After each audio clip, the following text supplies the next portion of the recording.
about the electromagnetic induction. No? So what is the electromagnetic induction? How it is formed there? Anybody?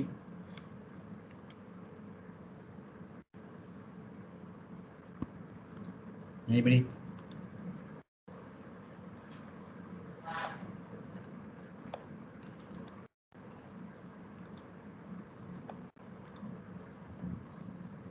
See, this is a coil. If you take this is a coil, okay, this is a copper wire, one instead copper wire. So this coil is wound over here instead material. So this wood is inside. Wood is a permanent of it. So this material must be permanent. It may be a paper or plastic or it may be wood also. So like this, you are taking a coil. Okay. So here the wire is there. So here in the first activity, that is the activity 13.8. Where we are going to connect this wire only to the galvanometer. Okay, no, only to the galvanometer. Okay. Suppose see it is a magnet. It is a magnet. Okay. See here, when I brought this magnet towards the coil, So what will happen? Actually, when the coil is at the distance, there will be this coil will not be in the magnetic field of the magnet. Because this is a magnet, and this is powerful magnet, and this is a coil. Okay, so when I brought near the magnet to the near the coil, or I will bring the coil near to the magnet, whatever may be. So the coil comes under the magnetic field of the magnet. Because of the magnetic field, when I brought this coil or magnet near to the one to one, there will be the production of the electric current. That is called as induced current. It will happen only in the momentary deflections. So here in this the galvanometer in this wire, two wires will be there. Here galvanometer will be connected here. Okay. So the coil will show the galvanometer will show the deflection. So galvanometer is a device. It is used to find the identify the presence of current in the circuit. Circuit current பார்க்கிறது தான் galvanometer use பண்ண போறோம். ஓகேவா? So we can use either you can use the magnet and the coil. Okay. So while using this, you can bring the coil to the magnet, or you can make this magnet as a stationary, and you can bring the coil to this towards the magnet. Yeah. So bringing coil to the magnet is very beneficial to us. ரொம்ப ஈஸியாக பண்ண முடியும் coil கிட்ட கொண்டு வரும்போது. ஓகேவா? So coil கிட்ட கொண்டு வரும்பொழுது ஸோ பார்த்தீங்க அப்படின்னா இப்போ மேட் வந்துட்டு வந்துட்டே இருக்குன்னு வச்சிங்களேன், மேட் வந்துகிட்டே இருக்கு அப்படின்னா இப்போ இந்த மேட் வந்து நான் கிட்ட வச்சுட்டேன்னா இப்போ கிட்ட கொண்டு வரும்போது மேட் ஃபீல்டு உருவாகும் போது it will show the deflection. That's all. நீ இப்படியே வச்சுட்டு இருந்தா வச்சுக்கோ, எனக்கு continuously keeping like this, there will be no deflection இந்த galvanometer வந்து கரண்ட் காட்டவே காட்டாது. So after when I bring this backward இழுத்தேன் அப்படின்னா at the moment it shows the deflection. Galvanometer shows the deflection towards the left. Suppose it is north pole அப்படின்னா north pole இருக்கும்போது it is the galvanometer shows the deflection towards the right. ஓகேவா? deflection towards the right. ஓகேவா? Okay. So இப்போ எனக்கு mat வெளியே எடுத்தோம்னா it shows deflection towards the leftல போயிடும். Suppose I am changing the direction of the mag like this, இந்த பக்கம் திருப்ப அடிக்கணும், சவுத் போல் வந்துடுது. So south pole now first south pole, it shows the reflection on the left side. When I bring back this south pole, it shows the reflection on the right side. Okay. So okay, இது வந்து I am using this coil and coil magnet use பண்ணணும். coil magnet use பண்ண போறோம். Use பண்ணது இந்த result. So now I am taking another coil like this. There are two coils. one coil இருக்கு, ரெண்டு coil இருக்கு. So இந்த ஒரு ரெண்டு coil மேல it is insulated over the copper wire. Yeah. So first this is here. Number of turns of the wire will be more. It's very more. So here the number of turns will be very less. If you are taking like that, I am taking two coils. So the first coil. So this is the first coil. The first coil is connected to the battery. Connected to the battery. Okay, on the key. And second coil it is connected to the galvanometer. Connected to the galvanometer. Okay. So first we are keeping the coil under the magnetic field.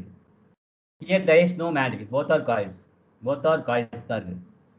Then how we are going to induce the current in this? ரெண்டுமே coil தான், ரெண்டுமே current carrying connector. But இது வந்து we are connecting to the battery. So we are passing when you put the key, there will be a passage of current in the coil. Okay, what happens then? If the current is passing through the coil, because of the current, okay, the conductor will produce a magnetic field around them. அதான் படிச்சிருக்கோம் பாத்தீங்களா? Already we learned it. Whenever a current is passing through a conductor, there will be production of the magnetic field. அந்த law வச்சு நம்ம பண்றோம். இந்த first coil there is production of the magnetic field. Current pass பண்ணும்போது magnetic field ஆகும். So because of this magnetic field, the magnetic field produce பண்றனால what will happen here? This magnetic field will induce a current on the second coil. Yeah. So when the current is switch on, so இந்த key வந்து switch on பண்ணும்போது the galvanometer show a deflection. The key போட்டே இருந்தா deflection காட்டாது. When you remove this coil, remove the key from the key, what will happen at that time? The galvanometer show the deflection on the opposite side. Okay, right side left மாத்தி காட்டும். இப்போ பக்கத்துல இது ரெண்டு பக்கத்துல தான் இருக்கும். இது வந்து கொண்டு வரலாம் கிடையாது. இது அப்படியே தான் இருக்கும். இந்த coil primary coil secondary coil பொறுத்த வரைக்கும் இப்படியே தான் இருக்கும். There is no changes in the coil. We are not moving any coils here. But we are only on and offing the current only. கரண்ட்டையும் மட்டும் தான் ஆஃப் பண்ணி ஆன் பண்ணுறோம். So current on பண்ண உடனே ஜஸ்ட் மொமெண்ட்டில் வந்து so the deflect current so the deflections. நிக்கி போட்டே இருந்தால் டிஃப்ளெக்ஷன் காட்டாது. ஸோ நிக்கி ரிமூவ் தி கீ எடுத்து அப்படின்னா இது so the deflection. So these are the two methods. These are the two methods. Okay. So in the first method, we are using the magnet and the coil. In second method, we are using only the two coils.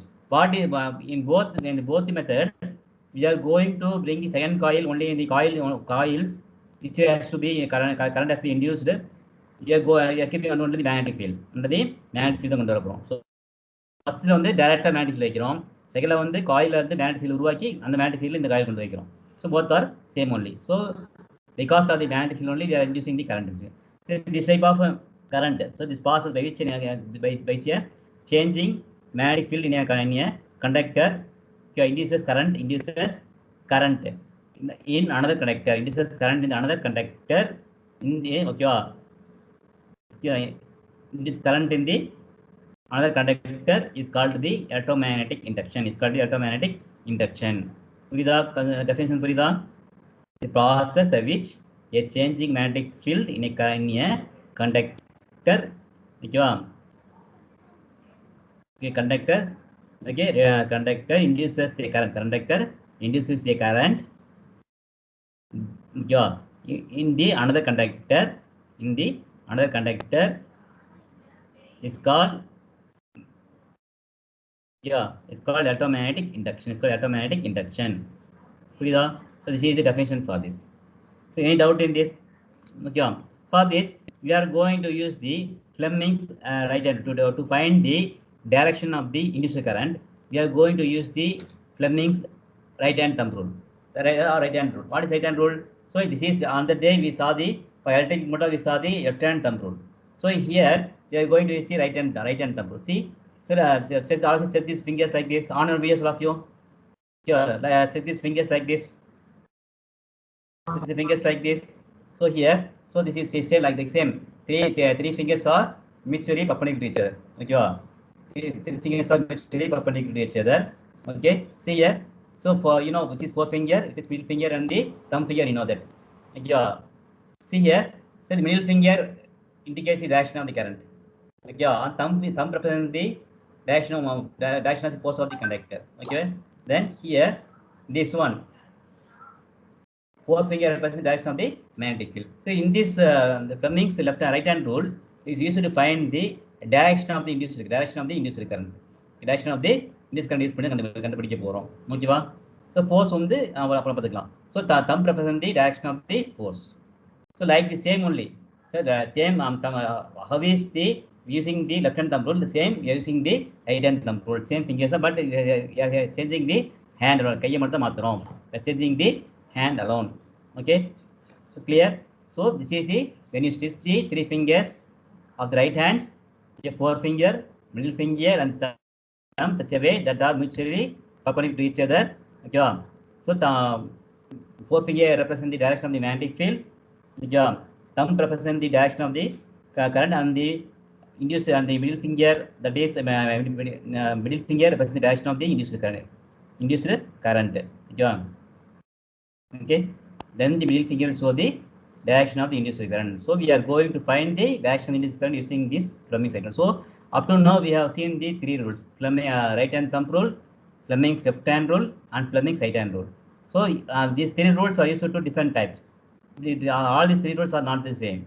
Okay, in the right hand thumb rule, we are using. You are going to find the direction of the magnetic field. Okay, in the Fleming's left hand rule, we are going to using that rule. We are going to find the direction of the motion of the conductor. Okay, and this Fleming's right hand rule is used to find the direction of the induced current in the circuit. Induced current in the circuit. Okay, மூணுக்குமே வெவ்வேறு reason இருக்கு. மூணுக்குமே ஒரே இடத்துல use பண்ண மாட்டோம். மூணுமே வெவ்வேறு reason இருக்கு. ஓகேவா? எதுக்கு கண்டுபிடிக்குமோ யூஸ் பண்ணிப்போம். Okay, any doubt in this? Any doubt in this? No, sir. Okay, so I will share one another video today. A small video or same video, but it will be different video today. I will ask that video.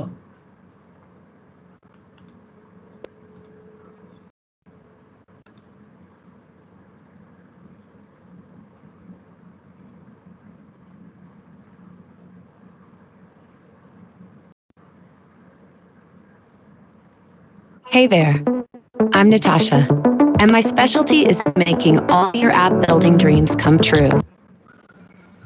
Hello friends, this video on magnetic effects of current part 11 is brought to you by examfear.co. Whether the vice versa is true or not, whether a magnetic field can produce electric. Sound, yeah. Can you able to hear the audio of the video, all of you?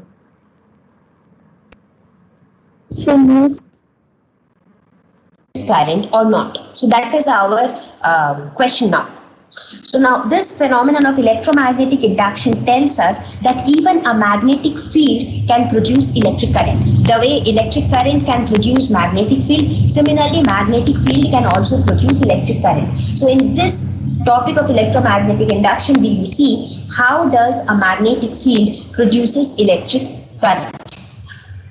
Now, let us look at some of the important applications of electromagnetic induction which we come across in our lives. For example, you would have heard of the induction cooker, right? The induction cooker or the induction stove, with which you are very familiar these days, right? Not only that, the electric generator, these electric trains, there are kind of electromagnetic torches. Besides that, you also have wireless charging, which is developing these days. These days, you even see that you do not really need wires to charge your devices. For example, to charge your mobile phones and all those things. So all these things happen, or they are all possible because of the phenomenon of electromagnetic induction. So now we will see what exactly is electromagnetic induction in this lesson.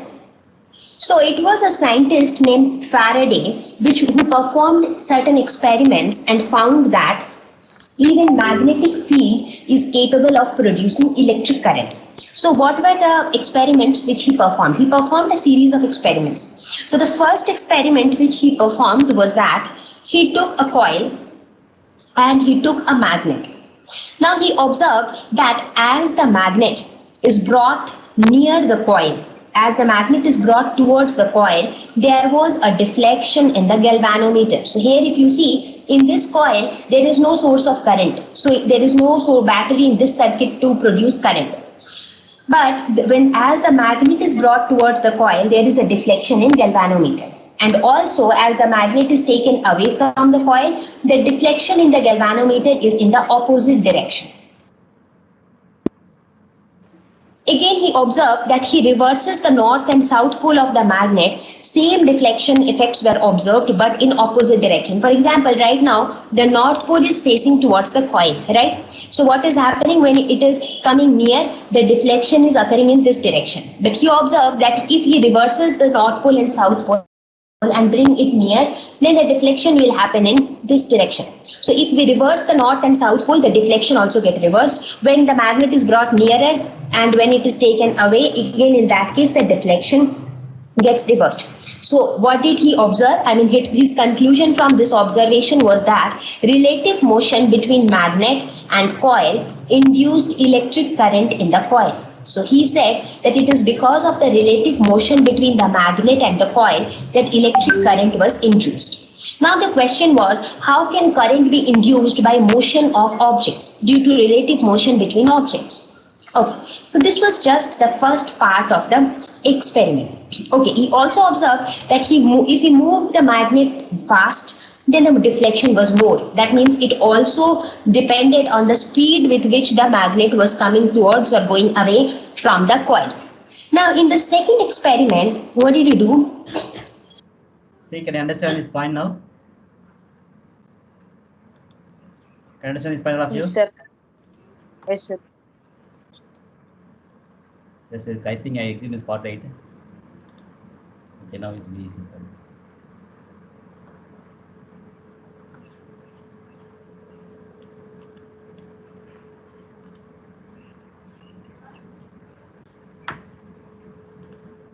He replaced the magnet It's a second one. with another coil. So there was already one coil was present with a galvanometer. Now Is not visible.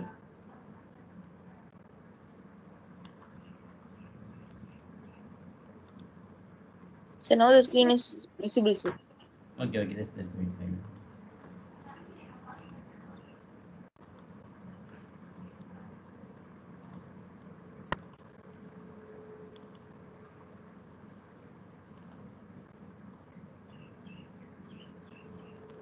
now instead of the magnet, he took another coil, but now this coil has a battery connected to it. That means there is a current flowing through this coil. Right? So now we have a current. Here, before the experiment, we have taken the magnet and the coil. Here we are taking two coils. One coil is connected to the battery, another coil is connected to the galvanometer. Okay, watch that. Current carrying coil and another coil which is not carrying current. Now what was observed? As this coil was brought near this, as the second coil was brought near the first coil, deflection was observed and the effects were similar to the previous experiment. That means in this case also, if you moved the coil faster, the deflection was more. When the coil was brought nearer and when it was taken away from it, the deflections were in the opposite direction. So what did he observe from this? He observed that relative motion between two coils induces electric current. Right? So now he performed this experiment with a coil. So in this third experiment, he took both the coils. Now he did not move any of the coils. Both the coils were stationary. So what did he do? In the second setup where he had a battery attached to the coil, he kept it switched off. Right now it was switched off and he saw that there was no deflection in this coil. But to his surprise, he observed that the moment he switched it on, there was a deflection in this galvanometer. That means there was no relative motion between the two coils, right? But the moment it was switched on, there was a current which passed through this coil, and as a result, there was a deflection in this galvanometer. So the deflection in this galvanometer shows that there was a current which had flown through this coil, right? But again, what he did, he saw that when the switch was kept on for a long time, there was no deflection.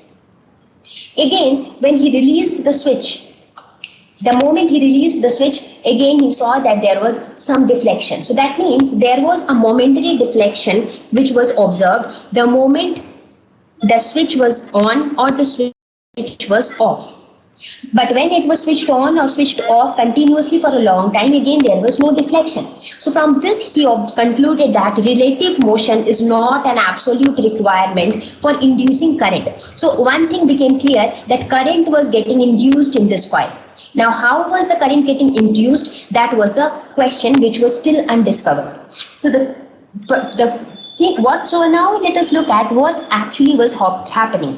The current was getting induced not because of the motion of the coil or motion of the magnet. It was because of something else. So what is that something else?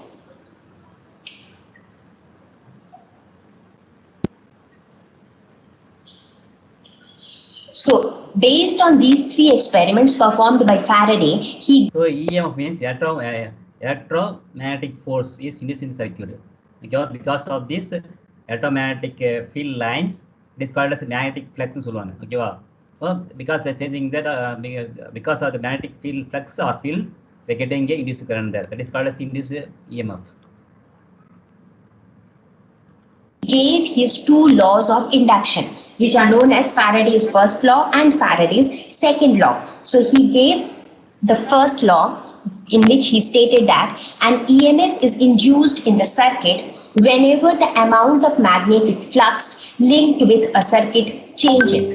So that means what he tried to see was that we say that now when will this galvanometer show a deflection? When a current flows through the circuit. When will a current flow through the circuit? When there is a potential difference in this circuit, right? So induced EMF has to be there to produce induced current. I will not discuss in detail about EMF because this is something which we will discuss in our higher classes. So induced current will be there in this circuit whenever the amount of magnetic flux linked with the circuit changes. So now you have a new term here. What is magnetic flux?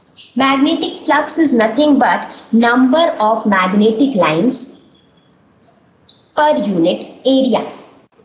So number of magnetic field lines per unit area. So this is a bar magnet, so you will have magnetic field lines in this fashion, right? So the moment you move this magnet nearer to the coil, what happens? The magnetic lines of force entering this wire increases. So therefore, the amount of magnetic flux linked with this circuit changes, and as a result, EMF is induced and current is induced to the coil. Similarly, when you take this magnet away from this, again the number of magnetic lines linked with this circuit, it decreases. As a result, a change in magnetic flux happens and therefore an EMF is induced and a current flows through this circuit, or a current is induced in this circuit. So the current is induced. What is the factor that is responsible for the induction of current? It is the number of magnetic field lines. So now with this logic, you can explain all the three experiments which were performed by Faraday. So this was the first experiment. What did he do in the second experiment? In the second experiment, he had a current carrying conductor. Right? So now when that current carrying conductor also produced a magnetic field around itself. So when you bring that current carrying conductor near this coil, the number of magnetic field lines entering the coil increases, so that there is a change in magnetic flux and that results in induced current.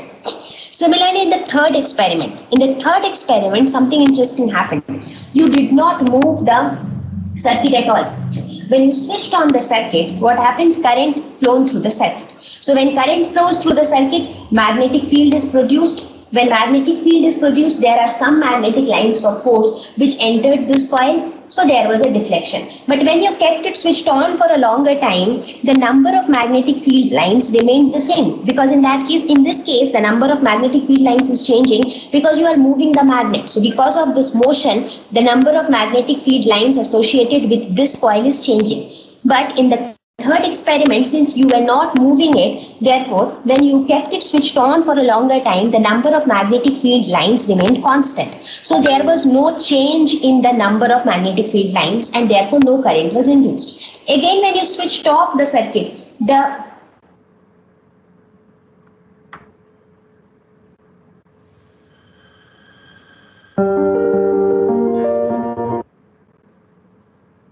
current stopped. There was no current flowing in that circuit. So when the current stopped, the number of magnetic field lines abruptly decreased. Therefore, it again showed a deflection because there was a change in the number of magnetic field lines.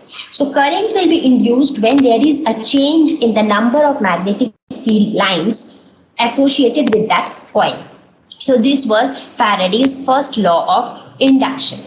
So what did he tell in his second law? In his second law, he told that the magnitude of the induced EMF is equal to the time rate of change of magnetic flux through the circuit. That means the EMF which is induced, that in EMF is often denoted by a small e. This EMF is equal to the rate of change of magnetic flux through the circuit, because this EMF is induced only when there is a change in magnetic flux.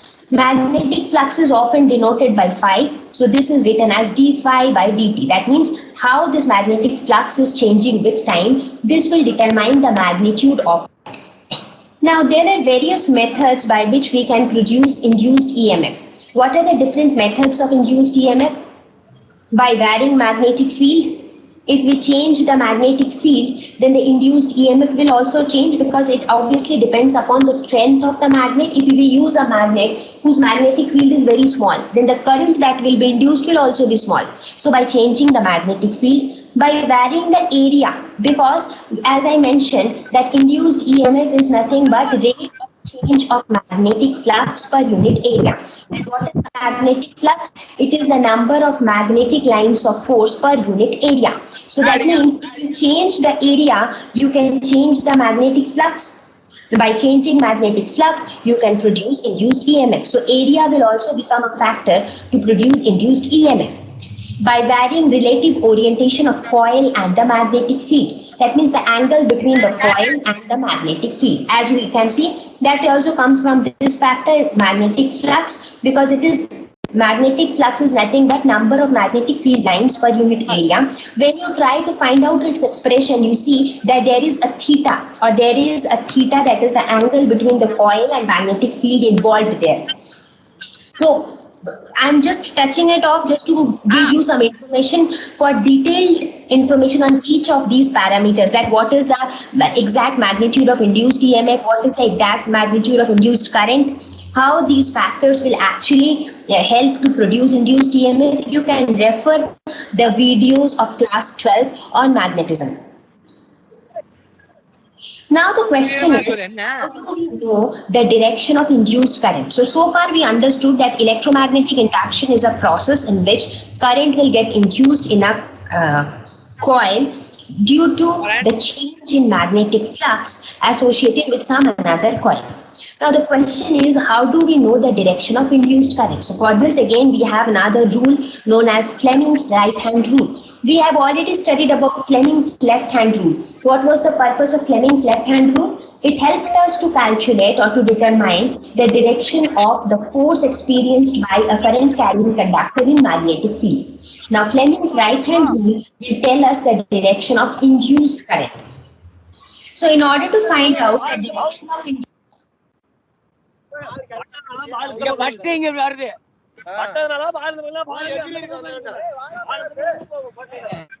Question? Take yourself.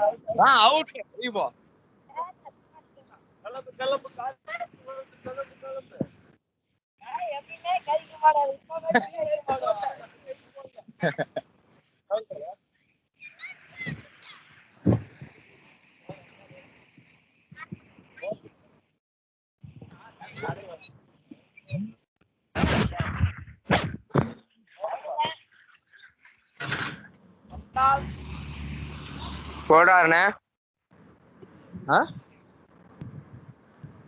ஆ, வணக்கம்.